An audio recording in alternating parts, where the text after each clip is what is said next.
Então,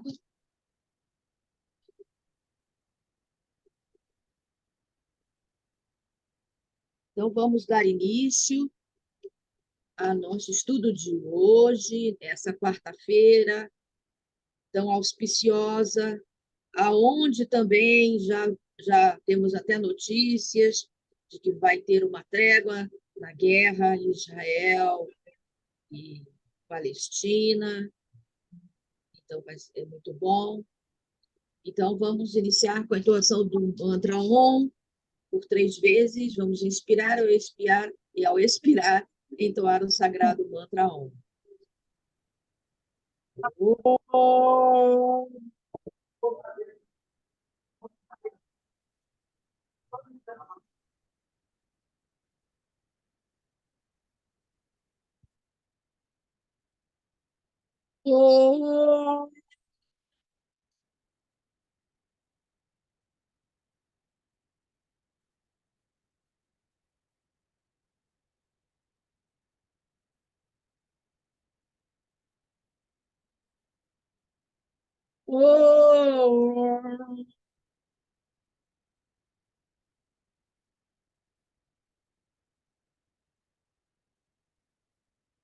Om Ganapataye Namaha. Om Aim Sarasvatyai Namo Namaha. Ó, saudamos a ti, Sarasvati, doadora da sabedoria, doadora do conhecimento de Brahma, e clamamos aos santos mestres que nos abençoem neste dia para que possamos iluminar o nosso intelecto e possamos compreender e, acima de tudo, realizar as verdades contidas neste sagrado Vivekachudamani, nessa sagrada joia do supremo discernimento. Que assim seja. Amém, amém. E damos as boas-vindas ao Henrique, a Veli, também a nossa querida hostess, Jéssica, está sempre aqui conosco, nos apoiando. E muito bem-vindos a todos. Então, hoje, também bem-vindo ao Narendra, que está chegando. Bem-vindos a todos. Então, vamos começando aqui sobre a cessação do sonho, que é o versículo número 442. Então,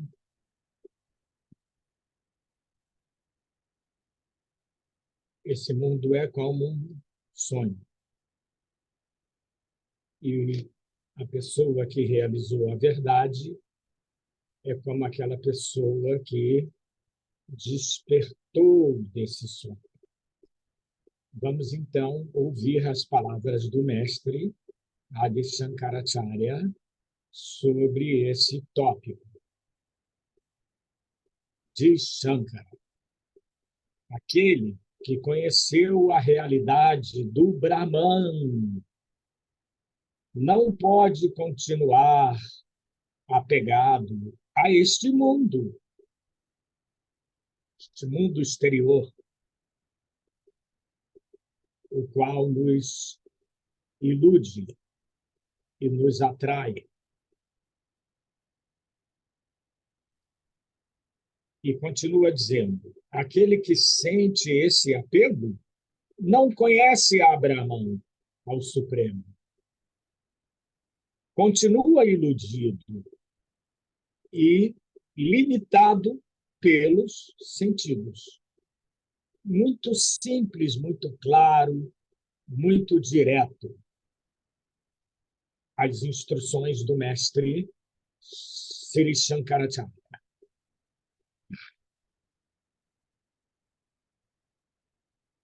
Porque é muito direto que mostra que o nosso grande problema é o envolvimento com o mundo externo. Nós temos que cultivar o mundo interior, o mundo do ser eterno. O reino de Deus que está dentro de nós é esse mundo interior. Esse mundo exterior é ilusório, é a vida efêmera, não é a vida eterna que todos buscamos, a felicidade perene. Aqui ele fala também, aqui no sânscrito ele fala, além disso, fala que aquele que mantém os sentidos, como diz ali, que mantém os sentidos para fora, né? E daí a gente lembra também do yoga, né? Um dos 8 passos do yoga, né? Um é o pratyahara, né? Que é manter os sentidos para dentro, né? Para dentro, Controlar os sentidos. Controlar os sentidos e não ser controlado ou escravizado pelos sentidos. E com isso, com esse conhecimento espiritual, destruir o apego desse mundo ilusório. E aí, adiante, Shankara diz, 443, Sloka, diz ele, de um homem que conheceu Brahman, não se pode dizer que ainda está apegado aos objetos sensoriais, por causa das fortes impressões e dos velhos hábitos de seus desejos passados. Então, aquele que realizou o absoluto, o ser, ele não está mais apegado aos objetos dos sentidos, os objetos exteriores, os objetos mundanos. E as pessoas estão apegadas a esses objetos por causa das impressões, dos sanskaras interiores que trazem de outras vidas. Também, que no sânscrito fala vasanas. E sanskaras e vasanas trazem de outras vidas e desta vida também. Muitos clichês mentais, muitos hábitos que aprendemos com as nossas famílias, com os nossos pais, que aprendemos com os companheiros e companheiras de escola na infância. Vamos criando todos esses hábitos e que nós vemos no dia a dia, no cotidiano, na vivência com os seres humanos, no mundo externo, no mundo do estado de vigília, começamos a pegar hábitos que não são nossos, mas em contato com esse mundo, com essas pessoas, você adquire. Por isso, o valor do satsanga, para combater esses hábitos mundanos. As pessoas inocentemente cultivam esses hábitos e repetem. Nós acabamos repetindo clichês que aprendemos no dia a dia em contato com outras pessoas. Temos que vencer isso. São impressões que ficam nas nossas mentes, são sanskaras. Não são tendências, são sanskaras. Então, é importante esses hábitos. Vencer o mundo também significa isso, não é só vencer o desejo pelos objetos mundanos, não é só desapegar-se do mundo, mas destruir essas impressões e essas tendências que nós trazemos de outras vidas e desta vida que aprendemos também. porque muitos hábitos que temos não tinham em vidas passadas, aqueles costumes, mas nesta agora temos. E outros que vieram de vidas passadas, que ainda se mantêm ainda nessa vida, né? O próprio hábito da violência, por exemplo, é um hábito muito milenar, muito antigo, né? Temos que vencer tudo isso. Aí continuamos com os ensinamentos do mestre. Diz assim: não, seus desejos e tendências foram varridos, porque ele compreendeu sua identidade com Brahman, com o Supremo. Então, essas impressões, esses hábitos foram, e essas até tendências, foram expulsas da mente daquele ser iluminado. Ele não se deixa guiar pelos velhos hábitos, os hábitos sociais, os hábitos religiosos, os hábitos de tradições, e por aí vai. Então, vamos continuar, porque o assunto é vasto. Sloka número 444. Mesmo um homem muito luxurioso não sente desejo algum quando está na presença de sua mãe. Do mesmo modo, o homem se liberta da mundanidade quando compreende Brahman, o absoluto, a infinita bem-aventurança. Então, temos uma analogia para mostrar como se comporta o homem que se libertou da mundanidade. Temos que lembrar o grande mestre Jesus, quando diz: eu venci o mundo, né? Agora temos o Sloka 445. As escrituras declaram que mesmo o homem absorto na meditação está cônscio do mundo exterior, devido às tendências criadas por seu modo de vida anterior. Aqui se refere a elas como sânscrito, Prarabdha. O Prarabdha está trabalhando. Então, o Prarabdha Karma, que vieram de vidas anteriores, acabam nos conduzindo também para certas atitudes, hábitos e comportamento que não foi escolhido por nós, mas pela influência do mundo externo. E o mesmo aquele homem que está bem numa profunda meditação, ele ainda não perdeu completamente a consciência do mundo exterior. E logo que acaba a meditação, o mundo exterior toma conta completamente da consciência dele. Porque em estado latente, as tendências, as impressões, os hábitos, os comportamentos estão todos lá, e quando ele para a meditação, esses hábitos, comportamentos e tal acabam controlando a vida desse praticante ou espiritualista.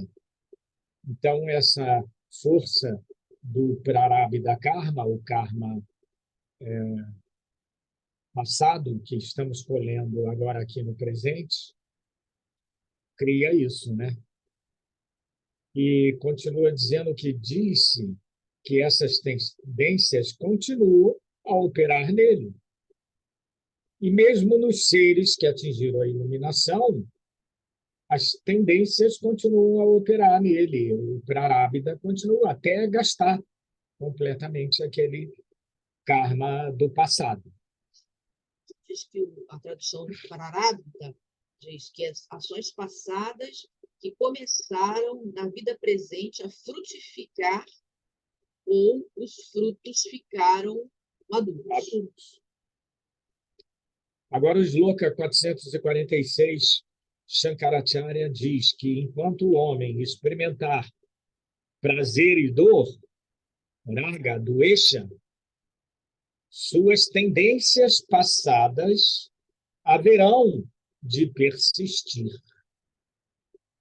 Então, aqui Shankara está dando importância que durante a vida cotidiana, o dia a dia, nós possamos ir vencendo essa tendência de gosto e desgosto, de prazer e dor.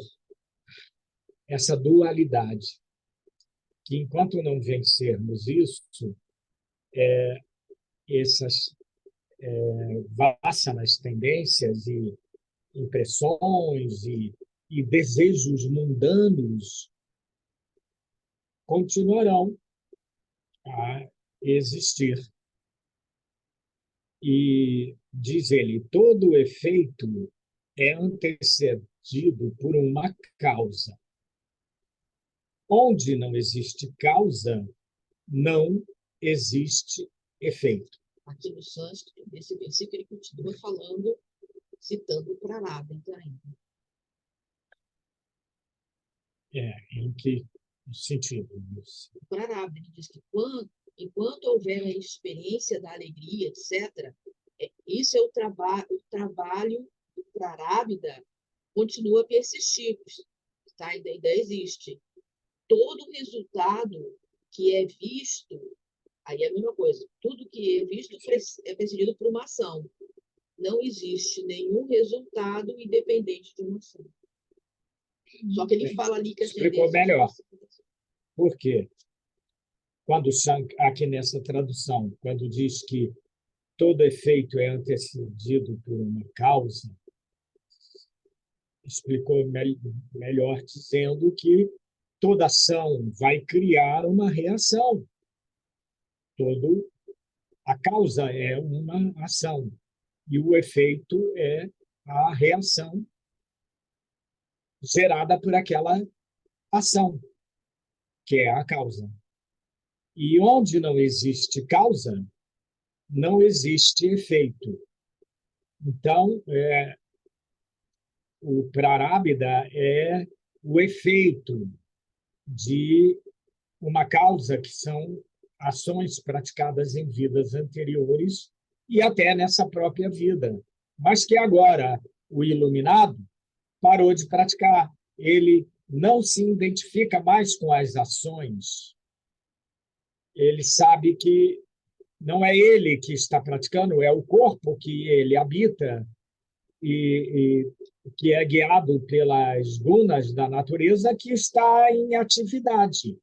E o iluminado, ele é somente a consciência como testemunha dentro desse corpo e dentro desse mundo material. Agora, Shloka 447, quando o homem desperta de seu sonho, que é o título dessa parte da leitura, quando o homem desperta do seu sonho, suas ações oníricas, ou o que ele fez lá no sonho, se desfazem no nada, no nada. Elas vieram do nada e se desfazem do nada. Como o senhor Buda bem disse, esse mundo é vazio. Continua dizendo, quando o homem desperta para o conhecimento de que ele é Brahman, todas as causas acumuladas ou os karmas acumulados, os prarabdhas, todas as ações praticadas ao longo de milhões e milhões de vidas se dissolvem acabam completamente. Aqui no sânscrito ele é mais incisivo. Ele não diz que quando o homem desperta para o conhecimento de que ele é Brahman. Aqui diz, eu sou Brahman.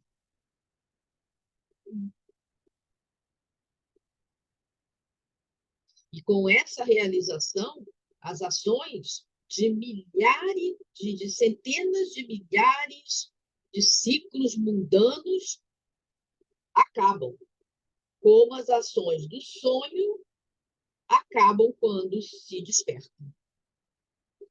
Aí vem aquela velha e muito usada analogia de que quando se entra numa caverna que nunca ninguém entrou, nenhum ser humano, e ali tem uma escuridão de milhões, de centenas, milhares de anos, e naquele momento, aquele homem que entrou com uma lâmpada, uma lanterna, uma tocha, uma vela, imediatamente a escuridão se desfez, porque ele entrou com uma luz. Então, quando se realizou Brahman, todas essas reações de ações mundanas do mundo também se desfazem imediatamente. 448 diz então: enquanto está dormindo, o homem pode sonhar e está praticando boas ações ou cometendo terríveis pecados. Mas quando o sonho acaba ou cessa, como podem essas ações oníricas conduzi-lo ao céu ou ao inferno? Porque era só um sonho.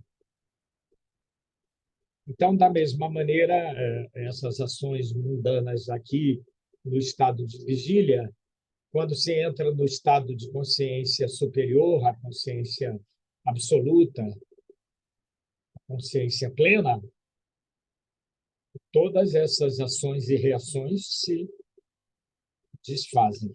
Elas estão em outro nível, não podem penetrar nesse nível superior. 449. O Atman é eternamente livre, puro e intocável como o éter. Aquele que realizou o Atman jamais será agrilhoado pelas suas ações, sejam elas passadas, presentes ou futuras. Ele está livre, liberado totalmente. Ele pode até agir, mas é só o corpo externo que age. Ele permanece sempre como consciência testemunha de tudo que ele faz e que o mundo faz ao redor dele. Agora, no 450 diz: o éter encerrado num cântaro não é afetado pelo cheiro do vinho. O Atman, encerrado em seus invólucros, não é afetado pelas propriedades desses invólucros. O Atman ele está sempre presente nos invólucros do corpo, do prana, dos sentidos, da mente, do ego, do intelecto, mas ele sempre permanece intocável por todos esses invólucros. Mas ele interpenetra todos, porque todos eles são reflexos do próprio Atman, do ser. Muito bem. Agora terminamos o sonho, né? E podemos dar ainda uma continuação sobre o novo tema, que se chama A Flecha Não Se Deterá. Também é um outro exemplo clássico que, quando se lança a flecha, você se arrepende de ter lançado aquela flecha, agora já lançou, você não tem mais como parar ela. Então, a flecha não se deterá. Então, aí o discípulo, depois de ouvir esses ensinamentos maravilhosos do mestre, ele pergunta, ele diz, então, no Sloka 451, o discípulo, né? Entendo que, depois de se alcançar a iluminação, nenhuma ação pode afetar o átomo. Eu, antes de continuar a ler, eu diria, nem antes de alcançar a iluminação, nenhuma ação pode afetar o átomo, nem antes nem depois. Mas vamos ver o que eles dizem. Mas, e as ações, o discípulo falando, né? Mas e as ações praticadas antes do despontar do conhecimento? O conhecimento não pode cancelar-lhes os efeitos. A seta atirada contra um alvo não pode ser desviada. Então, aqui, essa pergunta do discípulo se refere ao próprio tema do Prarabdha Karma, que mesmo quando o ventilador foi desligado, as hélices do ventilador continuam a girar um pouco por um pouco tempo, mesmo sem ter energia. Por quê? Porque foi aquele, digamos, impulso inicial que manteve ela girando mesmo quando acabou o impulso. Então, quando acabou a ignorância, mesmo assim, ainda funciona alguma coisa até exterminar completamente. Agora diz ele o discípulo: suponhamos que confundimos uma vaca com um tigre e lhe desferimos uma flecha. A flecha não se deterá quando descobrirmos que a vaca não é um tigre e atingirá a vaca. Muito bem. O discípulo colocou o exemplo da vaca, porque a vaca é considerada um animal sagrado. Sagrado é a segunda mãe dos indianos e indianas. Então, quer dizer que depois que ele viu que era uma vaca, olha o arrependimento dele. Porque até hoje em dia, se você matar uma vaca na Índia, é considerado um crime. Você vai responder e algumas vezes pode ir preso. Então, o exemplo da vaca vem baseado nessa tradição. Então, a vaca, agora eu vi que eu me iludi e na pressa eu soltei a flecha, achando com medo, né? Achando que era um tigre ali no meio do capim, não dava para ver bem, joguei a flecha. Mas aí, quando deu um vento, o capim se abriu um pouco e eu vi que era uma vaca, mas agora a flecha já estava indo para lá. Como deter essa flecha agora? Não tem como, não se deterá. Agora vamos à resposta do mestre Shankaracharya. Sloka 453, o mestre então diz: sim, tens razão, as ações passadas são muito poderosas, caso já tenham começado a produzir seus efeitos. Elas devem esgotar o seu poder através da experiência atual, mesmo no caso de uma alma iluminada. Ou seja, mesmo uma, uma pessoa que atingiu a iluminação, vivendo no corpo humano, ele tem que esgotar esses efeitos anteriores. E diz aqui, Shankara, o fogo do conhecimento destrói toda a acumulação dos karmas presentes e futuros, e dos karmas passados que ainda não começaram a produzir seus efeitos. Mas não pode destruir os karmas passados que já começaram a produzir seus efeitos. Então, ficou bem claro esse aspecto. E sutil, porque muitas pessoas podem dizer: iluminou, acabou com todos os karmas. Mas aqui está explicando claramente que aqueles que já começaram a manifestar as suas reações, os seus efeitos, esse não se pode mais, que a flecha já foi lançada.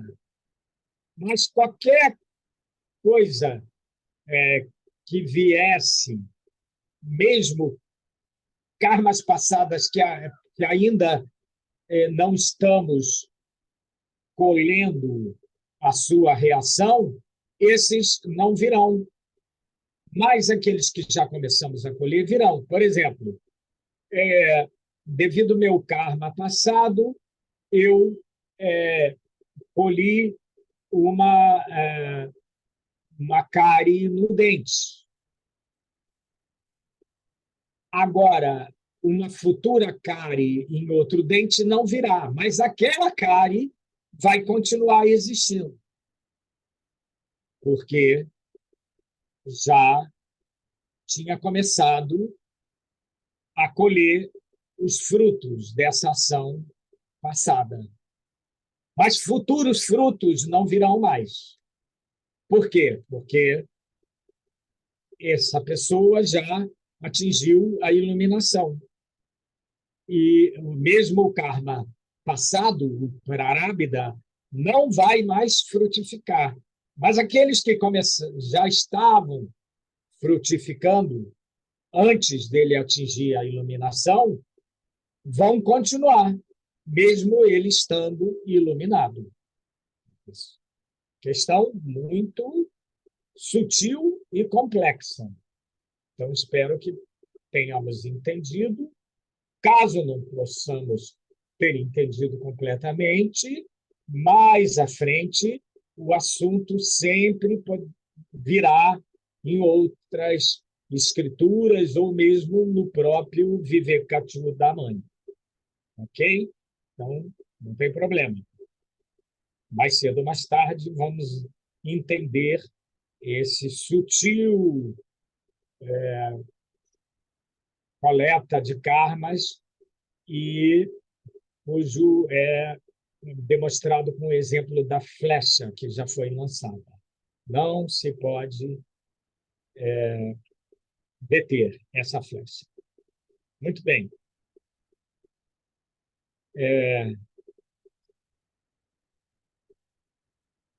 No entanto, nenhum desses karmas pode realmente afetar aquele que compreende sua identidade com Brahman e vive continuamente absorto nessa consciência.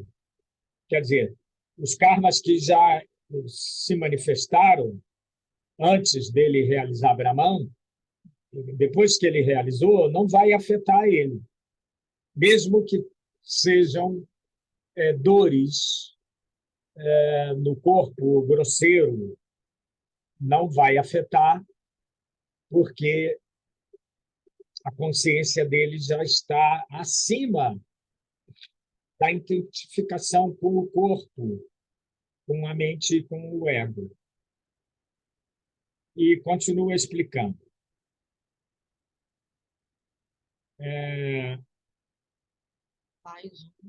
Tais homens uniram-se a Brahman, o um que está além de todos os atributos, ou as três gunas, que é como se diz tecnicamente em sânscrito, Triguna Haritam, acima das três gunas, o Brahman.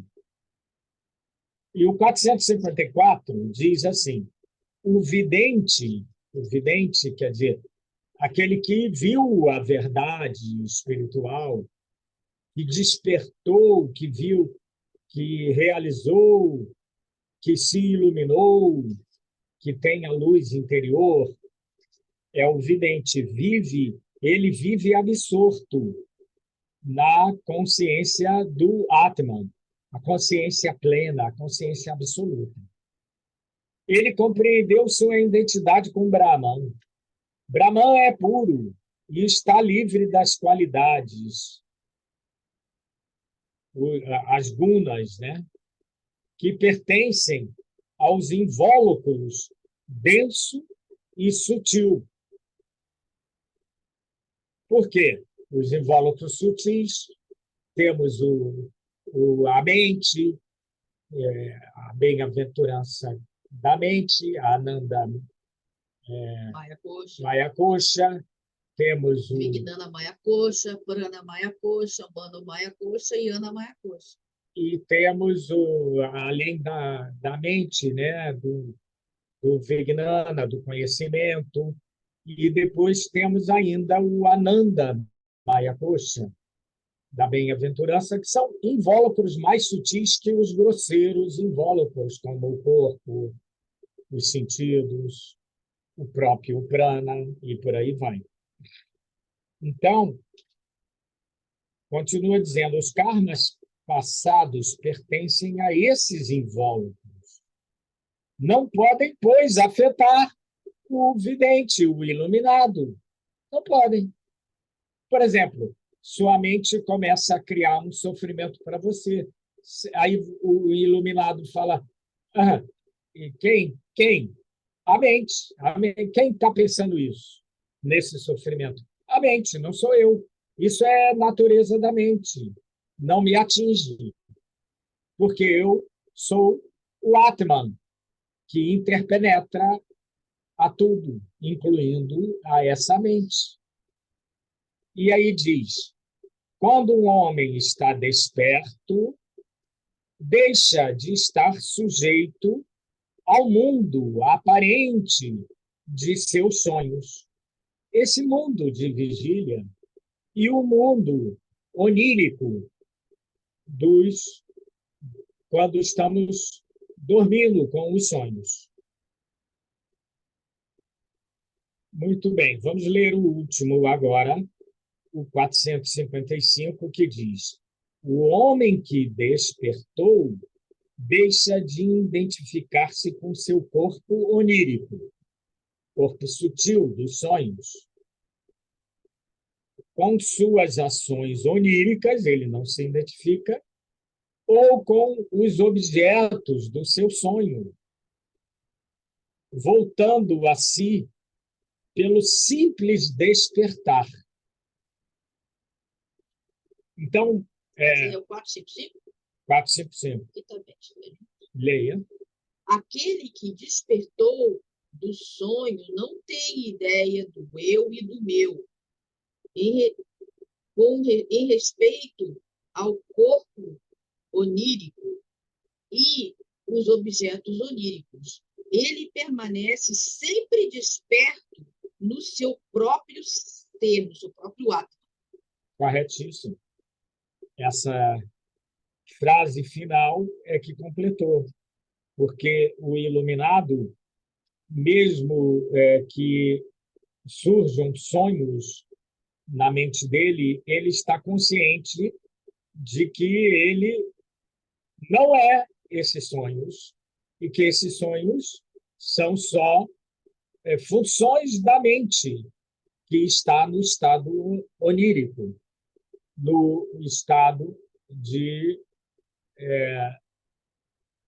não está no estado de vigília, está no estado de sono com sonhos. Swapna. E aqui também é interessante que ele está desperto do seu sonho não tem que está desperto, né? O homem desperto, iluminado. não tem ideia do eu e do meu. Ali não fala. E reler de novo o final do que está sempre consciente do ser. E ele permanece sempre desperto como o seu próprio Atman, o seu próprio Atman. Na unidade com o seu verdadeiro ser. Então, essa consciência é contínua, tanto no estado de vigília, quanto no estado de sonho, com sono, quando ele dorme. O sono com sonho.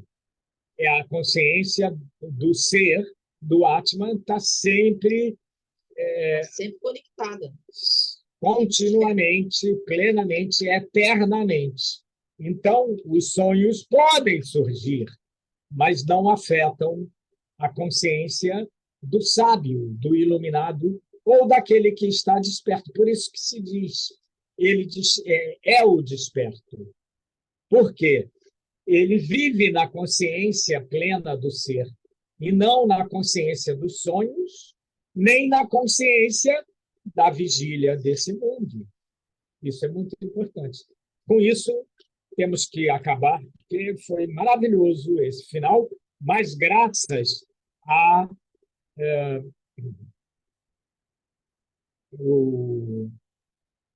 a tradução do sânscrito, que está muito mais correta do que essa nossa tradução. Por isso que a gente tem várias traduções, que muitas vezes a tradução peca. Aqui, nesse caso, a tradução errou, porque colocou que ele... Volta sim pelo simples despertar. Não essa não é a ideia do sânscrito. E nem do Vedanta. Nem do Vedanta. A ideia do Vedanta é que a consciência é plena, é eterna. E nunca vai dormir mesmo quando está sonhando. Maravilhoso. Muito bem, então vamos entoar o mantra de encerramento. Sahana Bhavatu, Sahana Bhavatu, Sahana Bhavatu, Tejasvinavaditamastu, Vidvesavai, Om Shanti, Shanti, Shanti. Que Deus nos aceite juntos, que trabalhemos juntos, que progridamos juntos, que estudemos a verdade juntos e que nunca briguemos. Oh, paz, amém. Jai Mataji, Jai Guruji, Jai Guru Maharaj Ki, Jai Sitaram.